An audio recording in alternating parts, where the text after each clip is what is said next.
Good morning, students. Last time we have done Maxwell theory of electromagnetic radiations. This theory consider light as wave, and according to this theory, we can explain the phenomena of light like interference and diffraction, considering it as a wave. But some phenomena like photoelectric effect, black body radiations cannot be explained if we consider light as a wave. For this we have to consider light as a particle. And in 1905 we have a theory that is known as Planck's quantum theory. This theory consider light as a particle. Today we will discuss this photoelectric effect and Planck's quantum theory. Clear? तो start करते हैं बेटा. 1865 में Maxwell's theory आई थी. इस theory ने क्या बताया था कि किसी भी सोर्स में से जो एनर्जी रिलीज होती है that is emitted continuously in the form of radiations. और इस थ्योरी ने क्या माना था कि इलेक्ट्रोमैग्नेटिक रेडिएशंस आर वेव्स. ये वेव्स होती हैं.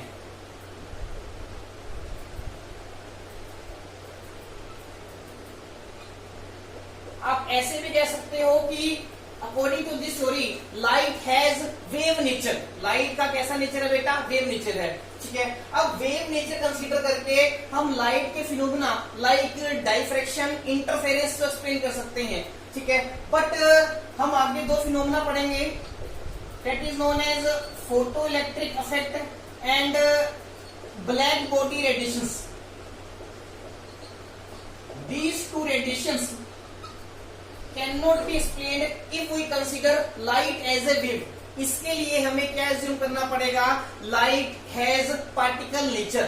ये दोनों फिनोमेना तब ही एक्सप्लेन हो सकते हैं if light has particle nature. Clear है? तो लाइट का पार्टिकल नेचर होता है वो किसने बताया था बेटा? प्लैंक्स क्वांटम थ्योरी ने. This theory was given by Max Planck and Einstein in 1905. Clear? तो अब हम पढ़ेंगे बेटा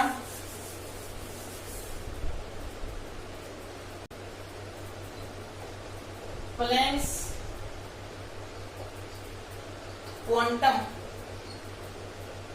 theory. This theory was put forward by Max Planck and Einstein. Albert Einstein, a famous scientist.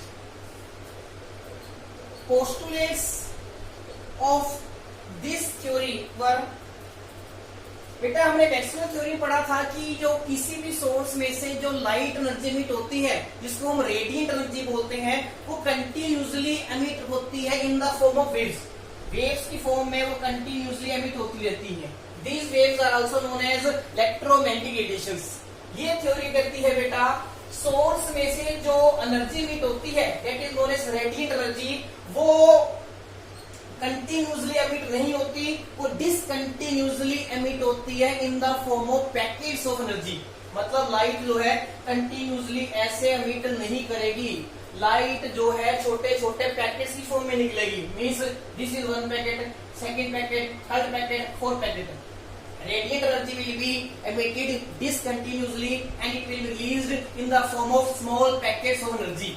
हर एक पैकेट को बेटा क्या बोला जाता है? क्वांटम. क्या बोला जाता है? क्वांटम. और अगर हम सिंपल लाइट एनर्जी ले रहे हैं तो लाइट के केस में हर एक पैकेट को क्या बोला जाता है बेटा? फोटोन. क्या बोला जाता है बेटा? फोटोन. क्लियर? तो फर्स्ट पोस्टुलेट क्या है? The radiant energy means energy emitted from any source, a heated filament, a light bulb, or you can say sunlight. The radiant energy is emitted not continuously but discontinuously in the form of small packets of energy.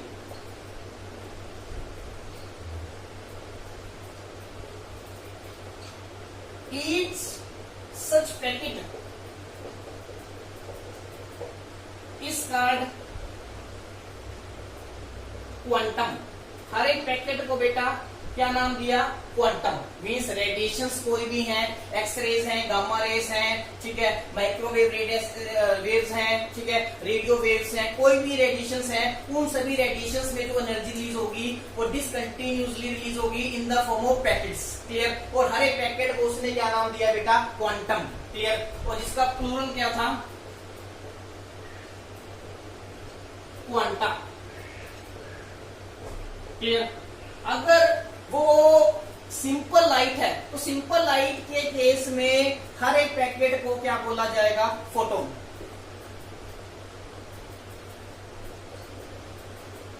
In case of light each such packet is called photon. हर एक packet को क्या नाम दिया उसने, photon. अब इस photon की जो एनर्जी होगी that will be directly proportional to frequency of radiations. अगर रेडिएशंस की फ्रीक्वेंसी ज्यादा है, लाइट की फ्रीक्वेंसी ज्यादा है, तो उसके अंदर जो फोटोन्स होंगे उनकी एनर्जी भी क्या होगी बेटा, ज्यादा होगी। तो सेकंड पोस्टुलेट क्या है, the energy of these quanta, or you can say photons, is directly proportional to frequency of radiations, or you can say light. That is energy is directly proportional to frequency. अब अगर हम बेटा proportional का sign हटाएंगे तो हमारे पास क्या आएगा, एक प्रोपोर्शनलिटी कांस्टेंट। और इस केस में प्रोपोर्शनलिटी कांस्टेंट क्या होता है बेटा, स्मॉल h। ठीक है, h को हम क्या बोलते हैं, h is called Planck's constant. क्या बोलते हैं बेटा, प्लैंक्स कांस्टेंट। और h की वैल्यू कितनी होती है, 6.626 into 10⁻⁻34 joule second. This is the value of Planck's constant. Clear. Second postulate में क्या बताया कि फोटॉन्स की जो एनर्जी होगी that will be proportional to frequency of radiations. अगर रेडिएशंस की फ्रीक्वेंसी ज्यादा होगी तो फोटॉन्स की एनर्जी भी क्या होगी, ज्यादा होगी। क्लियर। पहले पोस्टुलेट में मैंने क्या बताया था, किसी भी सोर्स में से जो एनर्जी रिलीज होगी that will be released discontinuously in the form of small packets of energy. Clear. हर एक पैकेट को बेटा क्या नाम दिया गया था, क्वांटम। क्लियर है। अगर ये सोर्स जो है सिंपल लाइट प्रोड्यूस कर रहा है तो हर एक पैकेट को क्या नाम दिया जाएगा, फोटोन। क्या नाम दिया जाएगा बेटा, फोटोन। क्लियर है। और इन फोटोन्स की जो एनर्जी है that will be proportional to frequency of radiations. Clear है। इसका मतलब क्या हुआ बेटा कि फोटोन्स की एनर्जी जो है फ्रीक्वेंसी की डायरेक्टली प्रोपोर्शनल होगी and it will be given by E = hν।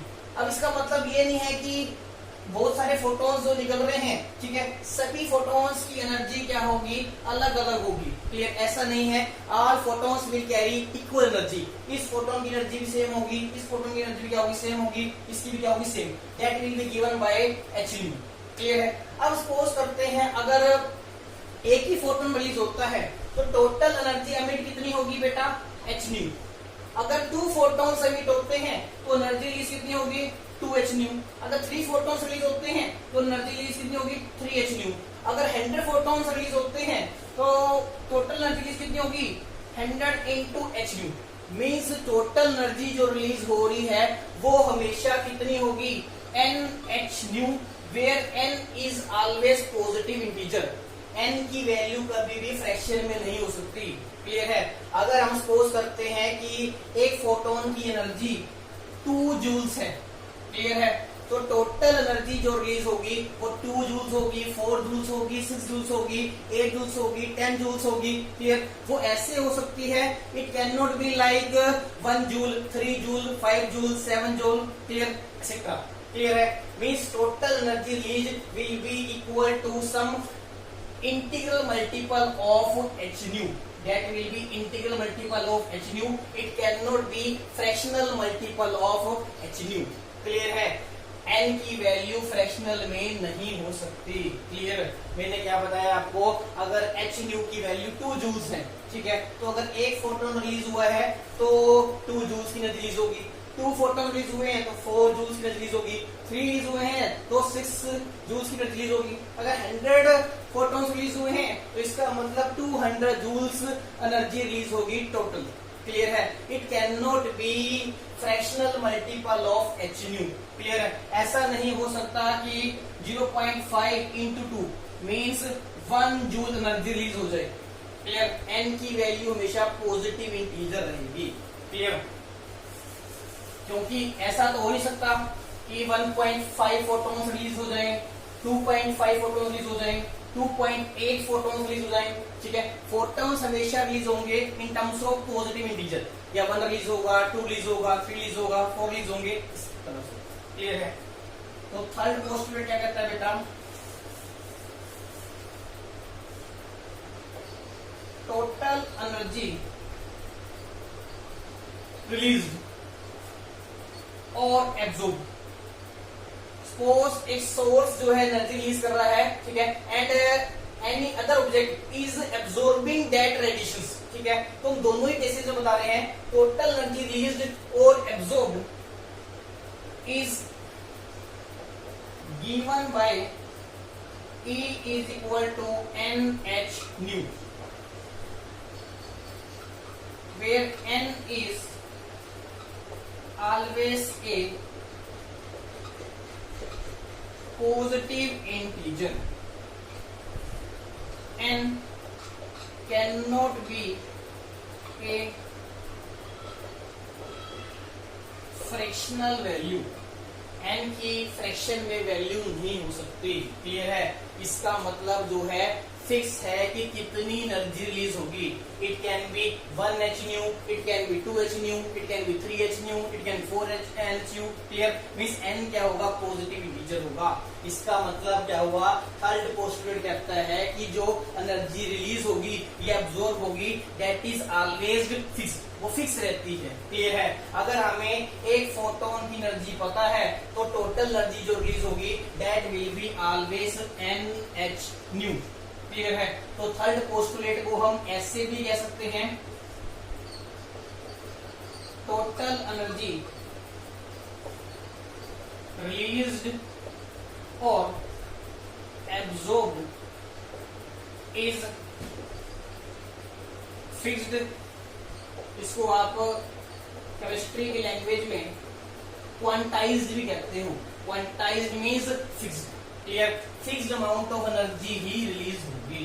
Clear है? तो these are some of the postulates of Maxwell theory. Photoelectric effect. अब बेटा जब हम फोटो इलेक्ट्रिक वर्ड सुनते हैं तो हमें आइडिया लगता है कि it must be related to light, क्योंकि फोटो का मतलब क्या होता है? लाइट. इसको डिफाइन करते हैं. When light of some suitable frequency is incident on the surface of active metal like sodium, potassium, cesium, rubidium, etc. Electrons are emitted from the metal surface. These electrons are called photoelectrons and this complete phenomena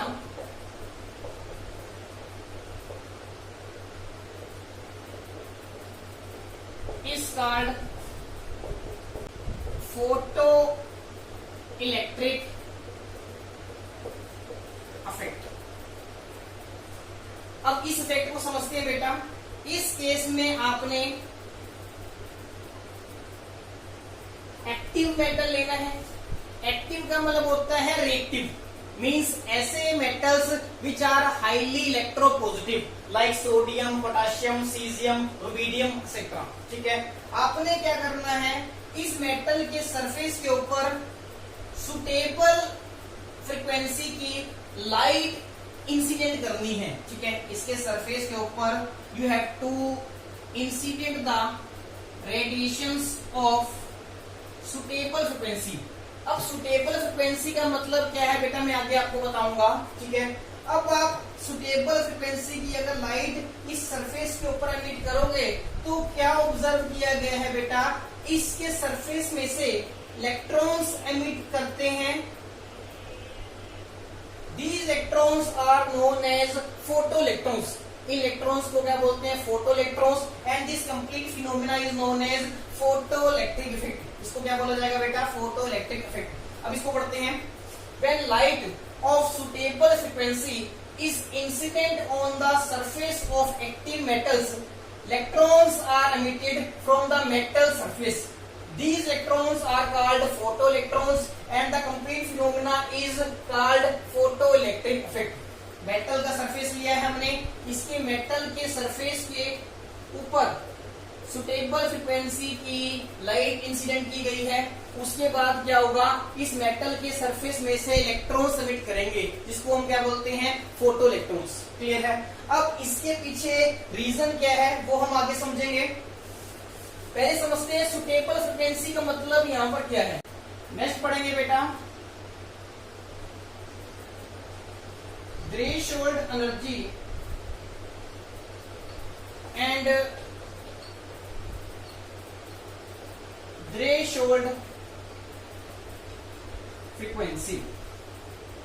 threshold energy क्या होती है बेटा, इस metal के surface में से अगर हमने इलेक्ट्रॉन्स एमिट करने हैं तो मिनिमम कितनी एनर्जी की रेडिएशन इंसिडेंट की जाए, that is known as threshold energy.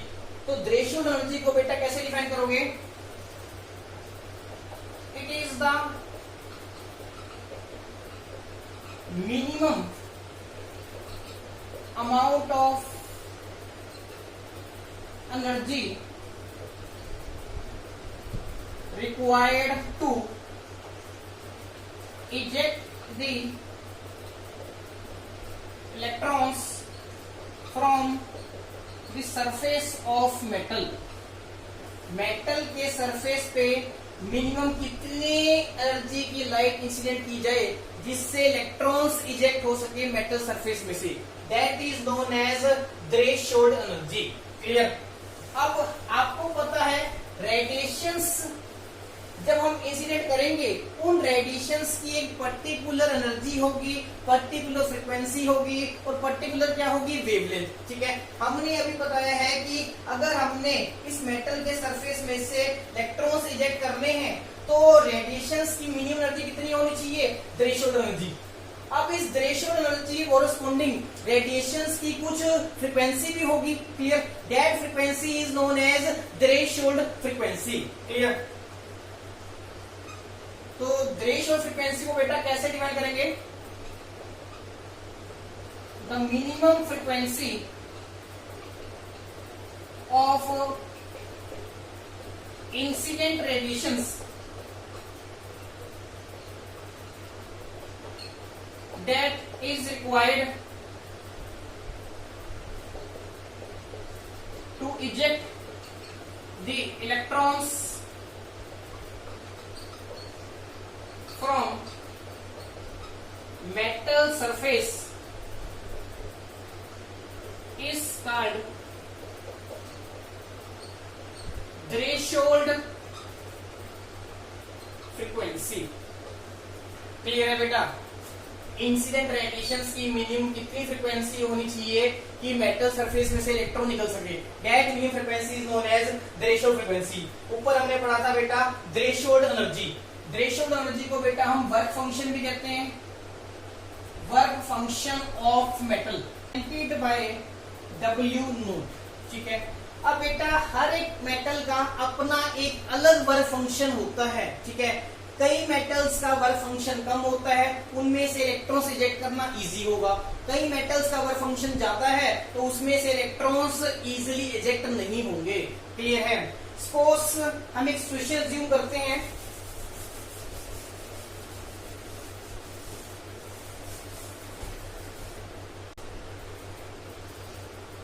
एक मेटल का सरफेस लेते हैं बेटा। सपोज इस मेटल का वर्क फंक्शन कितना है बेटा? W naught. Work function means threshold energy, minimum energy required to eject the electron from this metal surface. Clear है?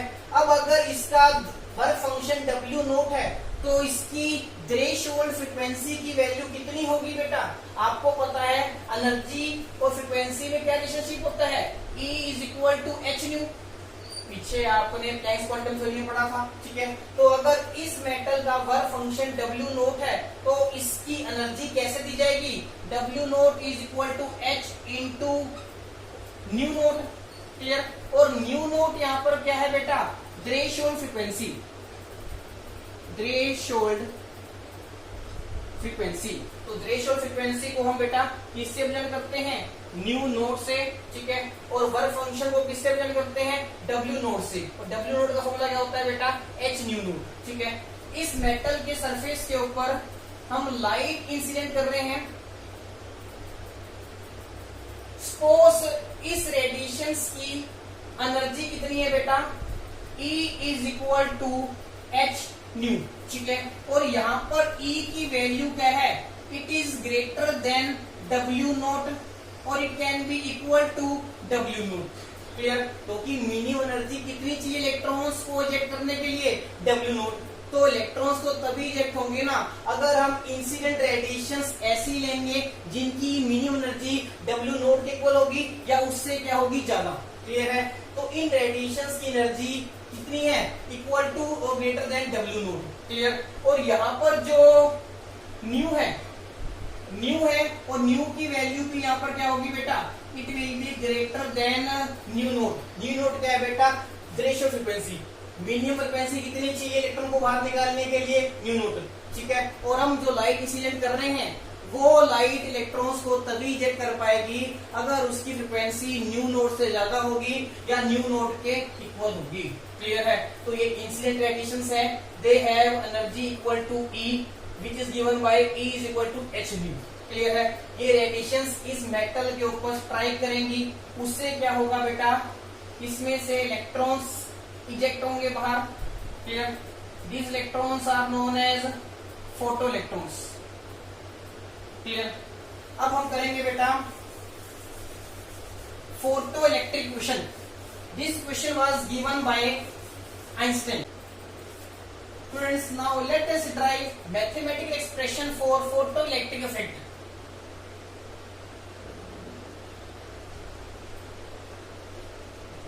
Mathematical expression for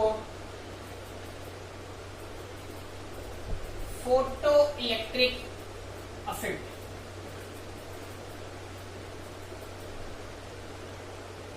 डेरिवेशन करते हैं बेटा इसकी। Let energy of incident radiations is equal to h nu, where nu is the frequency of light emitted on the metal surface, and let W naught be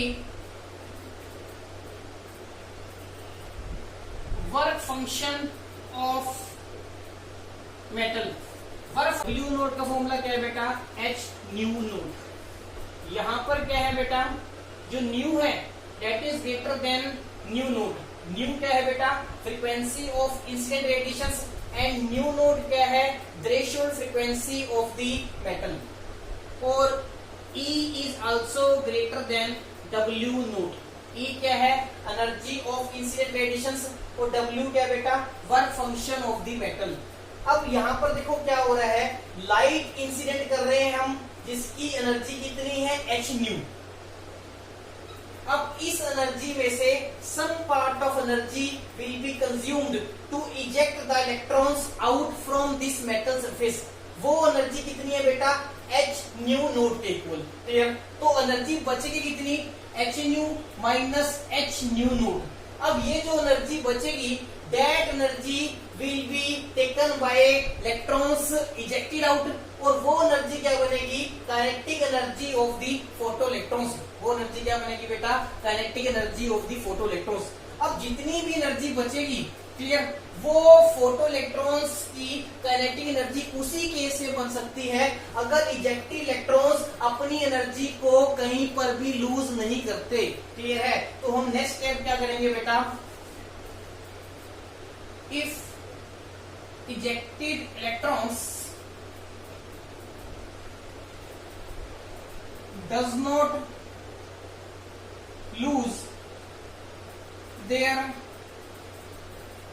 energy anywhere, then kinetic energy of ejected electrons is given by h nu minus h nu note. अब बेटा kinetic energy का formula क्या होता है, half M V square. तो हम लिख सकते हैं half M V square is equal to H nu minus H nu naught. This is the required expression for photoelectric effect. इसको बोलते हैं बेटा photoelectric question, and this question was given by Albert Einstein. ठीक है, यहाँ पर half M V square क्या है, kinetic energy of the photoelectrons. ठीक है, एच न्यू क्या है बेटा, energy of incident radiations. H nu naught क्या है, minimum energy required to eject the electrons out from this metal surface. ठीक है, जिसको हम वर्क फंक्शन भी कहते हैं। ठीक है, और मैंने आपको बताया है अगर इजेक्टेड इलेक्ट्रॉन्स अपनी एनर्जी कहीं पर भी लूज नहीं करते तो जितनी भी रिमेनिंग बचेगी that energy will act as kinetic energy of the ejected electrons. Clear? और इजेक्टेड इलेक्ट्रॉन्स को हम क्या बोलते हैं, फोटो इलेक्ट्रॉन्स। ठीक है, और इनकी काइनेटिक एनर्जी कितनी होगी, half M V square is equal to H nu minus H nu naught. Clear है बेटा? इस एक्सप्रेशन पे हमने न्यूमेरिकल्स भी करने हैं। क्लियर हो गया?